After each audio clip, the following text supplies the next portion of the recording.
Hello, welcome to another video, and today I'm going to share how to spawn and fight Barkenstein. I'll be going into all of his mechanics and attacks, how to dodge, parry, all that good stuff. So, first, we're going to identify Barkenstein's sigil, which is bright, glowy green. These spawn at the end of encounters in the Chaos Chamber. Each map has a set spawn. I have a full video on how all these sigils work in the Chaos Chamber Guide playlist. So I'm going to interact with this and it's going to jump right into this puzzle. So I recommend using a gun that is fast bullets and accurate and has enough of a magazine size to get through this puzzle. I'm a huge fan of the live wire because sometimes it also changes between the rocks. So it's going to spawn these rocks, they're going to glow purple, and we're just going to shoot them. And I think that was a case of the chain there helping me out. These stages get progressively more difficult. There's 3 rounds. If you're in multiplayer, more rocks spawn. There we go. Nice and easy. And then it'll flash and give us that. That's confirmation of us succeeding. If you fail, you get 3 attempts. So I'm just going to run to the end of this Chaos Chamber and I'll join you at the end.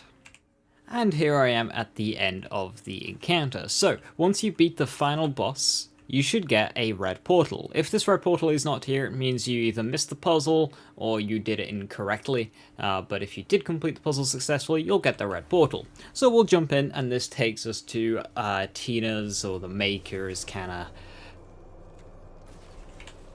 out-of-world zone thing. Take the jump pad once you're ready to go, and you can shoot Tina to just jump straight into the fight. She does have some dialogue if you want to listen to that, though. And this is going to drop us into the arena. So, this boss is quite fast-paced, and it requires a lot of snap shooting. You can kind of learn where you need to shoot, which makes it easier. At first, I was like, there's no way, I don't have the reflexes for this, but there's only 3 spots you got to aim at, one of which gives you plenty of time, so that's only one of 2 that you need to snap aim at. So you can kind of predict what's going to happen, and it does one a lot more commonly than the other, which makes it quite easy to do. But at the start of the fight, I'm going to start with my mobbing weapon. We're going to try and keep mobs alive for second wins, because Barkenstein can and will one-shot you. So having second wins alive is great. But swatter shrooms and mortar shrooms are quite nasty to just have around, so I'm going to keep an eye out and see if any of those spawn and just kill them. But always, no matter what you're doing in this fight, keep an eye out on Barkenstein to dodge Bark's attacks. So, hey Barky, keeper of nature. Zombie, beef, shroomlet. Okay, good. So, general rule for Barkenstein, stay well away. And you see that when he attacked with his claw? Okay. Cool. I'll photo mode here. Unfortunately, it's a bit late in his animation, but there he ran at me and then tried to brace himself to stop before raising his tail. The main thing there is both of his front claws were on the ground. So I always keep an eye out on the claws. And if they're on the ground, my eyes flick up to where the tail is. If the sigil's there, I try and shoot it. The big glowy purple sigil that I shot in the first attack. But always just jump, and you jump over the tail attack. The other one is where he raises his claw up. You need to crouch, shoot for that sigil, and if you miss, you crouch to dodge the attack. So it's very when he attacks with his tail, you jump, and when he attacks with his claw, you crouch. So I'm going to be alright there.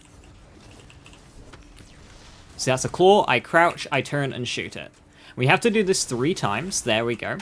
And now he's going to enter rage mode. And we can no longer shoot that sigil to parry him. So I'm going to continuously backpedal. I'm going to run, jump away if he leaps into the sky. He raises claw up, so I crouch. Claw again, so I crouch. Far enough away there.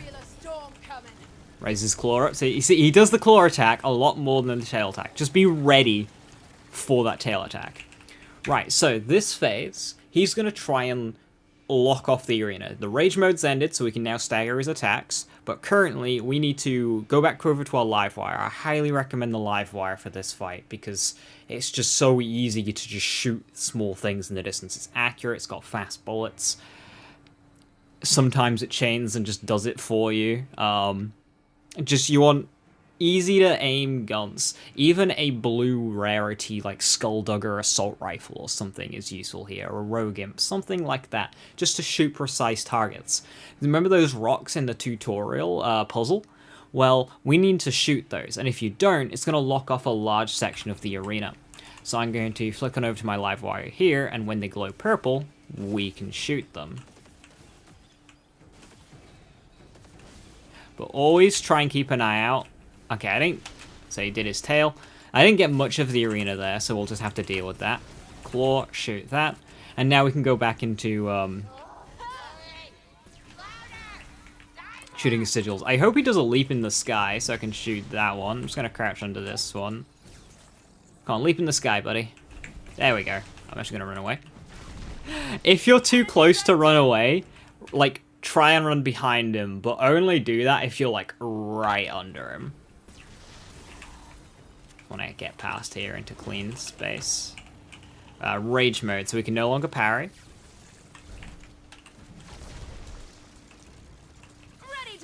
But yeah, it's much easier if you're further away, because that way if you do miss a dodge timing, it doesn't hit you. See, that was the tail. And I knew that was a tail attack, even though I couldn't see his tail.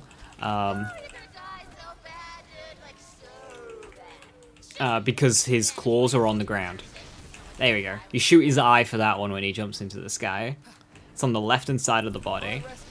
There we go. Right in the nose. For when he jumps in the air. That's a tail. Cool. Get him. And that's basically Barkenstein. He'll rotate between rage mode when you break 3 of the sigil things. I misread that attack, so I'm gonna go down here. No, I've got Indomitable. Cool.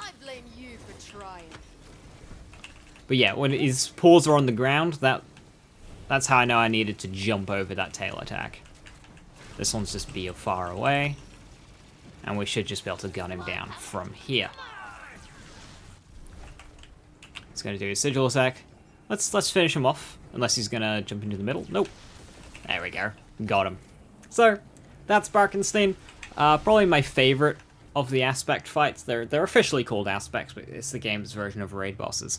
That's my favorite one. A few extra tips. Equip a spell blade, because when you shoot those like little sigil things to do the fixed damage chunk and to parry him out of his attacks, that fixed damage chunk actually scales off of melee damage, and I think this is to throw melee builds a bone, because meleeing this guy is just not really a thing you can do. So for melee builds to be competitive in this fight, they probably just made it scale off of melee damage, which means if you equip a spell blade, when you equip a spell blade, it's a melee weapon, all of your melee hits do spell damage, or they get spell damage boosts. So my Deadshot build that stacks lots of melee damage can equip a Spellblade, can kill Barkenstein in just 4 to 5 of those parries. Like, the first phase is already past half health. It's insane. Also, melee damage rings can help you out there as well. But in general, all you really need is a live wire, just because it's a nice, accurate gun. Any Dahl SMG that's, you know, normal barrel and not, you know, slow bullets like a Nightshade. You want fast, accurate bullets that you can just spray at those weak points and hope one of them hits. So yeah, that's been my guide for Barkenstein. His dedicated drop, which isn't always going to happen, is the Frozen Orb spell, which is an okay spell, not one of the best. But you also get a lot of crystals, and the fight's just honestly a blast. It's my favorite of the aspect fights. Tina's not too happy. So yeah, with that, I'm going to call it there. Thank you so very, very much for watching. Have a wonderful rest of your evening. Stay safe, stay awesome. I'll catch you next time. Bye-bye.